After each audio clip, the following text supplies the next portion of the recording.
তৃণমূল কংগ্রেসের সাম্প্রতিক রাজনৈতিক পরিস্থিতিতে নতুন বার্তা দিলেন মমতা ব্যানার্জি। লোকসভা নির্বাচনের ধাক্কার পর দলকে পুনর্গঠনের পথে হাঁটতে গিয়ে তিনি আবারও গুরুত্বপূর্ণ দায়িত্বে ফিরিয়ে আনলেন কল্যাণ ব্যানার্জিকে। তাকে পুনরায় লোকসভা তৃণমূল কংগ্রেসের চিফ হুইপ পদে নিয়োগ করা হয়েছে। দলীয় সূত্রে জানা গেছে, নির্বাচনী ফলাফলের পর সংগঠনের ভিত মজবুত করতে এবং সাংসদদের মধ্যে সমন্বয় বাড়াতে এই সিদ্ধান্ত নেওয়া হয়েছে। মমতা বন্দ্যোপাধ্যায় স্পষ্টভাবে জানিয়েছেন, এই সময় দলের মধ্যে ঐক্য শৃঙ্খলা বজায় রাখা অত্যন্ত জরুরি। তার কথায়, ব্যক্তিগত মতভেদ ভুলে সকলকে একসঙ্গে কাজ করতে হবে, তবেই আমরা ঘুরে দাঁড়াতে পারব।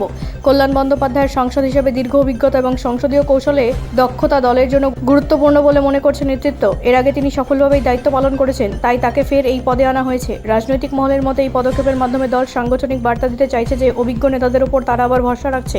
এদিকে তৃণমূলের অন্দরমহলে কিছুটা অসন্তোষ থাকলেও দলীয় নেতৃত্ব তারা দ্রুত সামাল দেওয়ার চেষ্টা করছে। বিশেষ করে লোকসভায় বিরোধী রাজনীতিতে আরও সক্রিয় হতে এই ধরনের পদক্ষেপ গুরুত্বপূর্ণ বলে মনে করছেন বিশ্লেষকরা। সব মিলিয়ে নির্বাচনী ধাক্কার পর নতুন করে ঘুরে দাঁড়ানোর লক্ষ্যে তৃণমূল কংগ্রেস যে ঐক্যের বার্তা দিতে চাইছে, এই সিদ্ধান্ত তারই স্পষ্ট প্রতিফলন। ব্যুরো রিপোর্ট, রাষ্ট্রীয় প্রসার বাংলা।